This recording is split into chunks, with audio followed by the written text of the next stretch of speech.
Retour en Chine, à Macao, dans les coulisses du spectacle le plus cher de l'histoire. Nous sommes à quelques jours de la grande première mondiale qui aura lieu le 16 septembre. Dans ce complexe, construit pour accueillir la superproduction, c'est l'effervescence. Le City of Dreams a joué gros pour accueillir un maximum de visiteurs, 3 hôtels et près de 1500 chambres.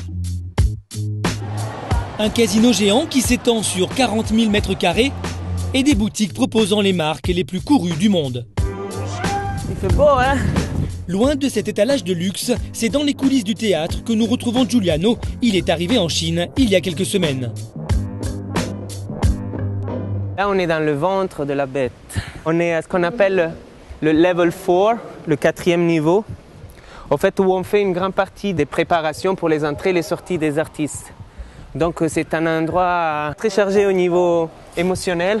Parce que non, moi, je souffre de vertige. Mieux vaut ne pas la voir quand on est à 45 mètres de hauteur, là où certains artistes aériens s'élanceront. Un spectacle grandiose, scène unique. En effet, quelle que soit la place assise, le théâtre circulaire permet aux 2000 spectateurs d'avoir une vue imprenable. Le show se déroulera sur une scène transformable en bassin de 50 mètres de diamètre et 8 mètres de profondeur. Une fois sous l'eau, les artistes en costume devront être évacués entre chaque scène par des plongeurs professionnels, un dispositif impressionnant qui assure la sécurité des équipes. Vous avez ici ce que nous on appelle une aquacoulisse. On les utilise pour rentrer et sortir de l'eau, que ce soit les plongeurs ou les artistes. Sous l'eau, c'est un véritable jeu de piste pour se retrouver. Alors les techniciens ont eu l'idée d'inventer une signalisation pour pouvoir sortir le plus vite possible. Donc on a un système qui nous permet d'emmener les gens sous l'eau en toute sécurité, qu'ils aient des sources d'air et aussi tout un jeu de lumière qui balise leur terrain pour qu'ils sachent toujours où ils doivent rentrer, où ils doivent sortir. Par exemple ici, vous êtes dans une aquacoulisse qu'on appelle l'aquacoulisse blanche. Autre innovation technique, elle concerne les décors. Au gré du spectacle, chaque élément se déplace, surgit et disparaît dans l'eau grâce à des dizaines de moteurs électriques actionnés à distance.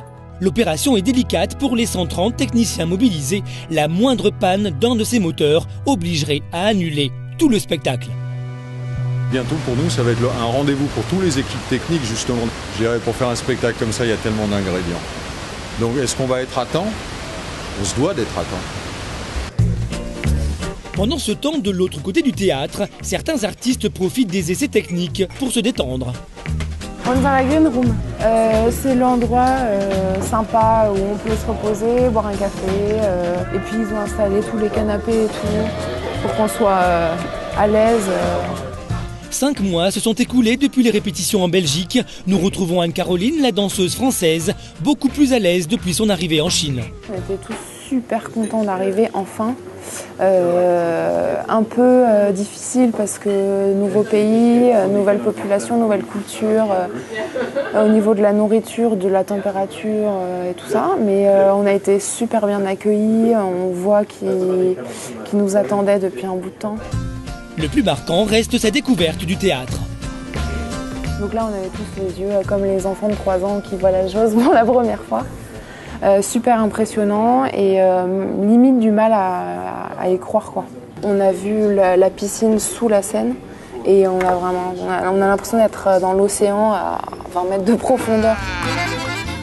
Une fois l'espace gigantesque du théâtre apprivoisé, c'est la performance des artistes qui compte. Depuis leur arrivée à Macao, ils n'ont cessé de s'entraîner. La cadence est rude. 6 jours sur 7, ils font et refont chaque geste appris en Belgique. Lionel, notre gymnaste français, n'a pas cédé à la fatigue.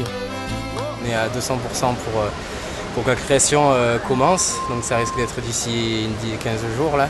Donc on s'entraîne comme il faut pour être prêt et pour enfin arriver au but qu'on s'était fixé, quoi. Un but dont Giuliano approche également. Assis dans un coin de la salle, il réalise lui aussi l'ampleur de la tâche qui l'attend encore avant la grande première dans 2 mois. C'est très fort parce que je me rends compte comment c'est grand.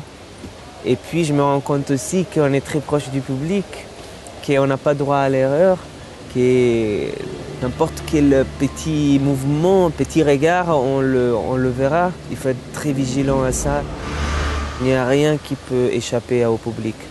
Donc c'est un sacré boulot. Come on, come on. Et il ne doit pas perdre une minute car les équipes ont déjà pris beaucoup de retard.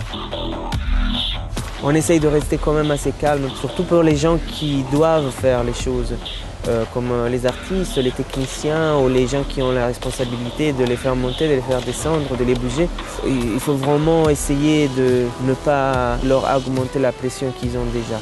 Donc c'est très difficile parce qu'en même temps, tu te dis oui, voilà, il faut aller vite et en même temps, il faut quand même ne pas montrer forcément ce stress, cette angoisse aussi des fois qui nous dit voilà, les jours sont comptés, quoi. Il reste 60 jours et beaucoup d'ajustements doivent encore être faits. Dernière ligne droite pour Giuliano, les artistes et toutes les équipes techniques. Le spectacle au budget colossal de 200 millions d'euros est entre leurs mains. Saura-t-il trouver son public, cher à Giuliano et indispensable pour sa survie à Macao? Voilà.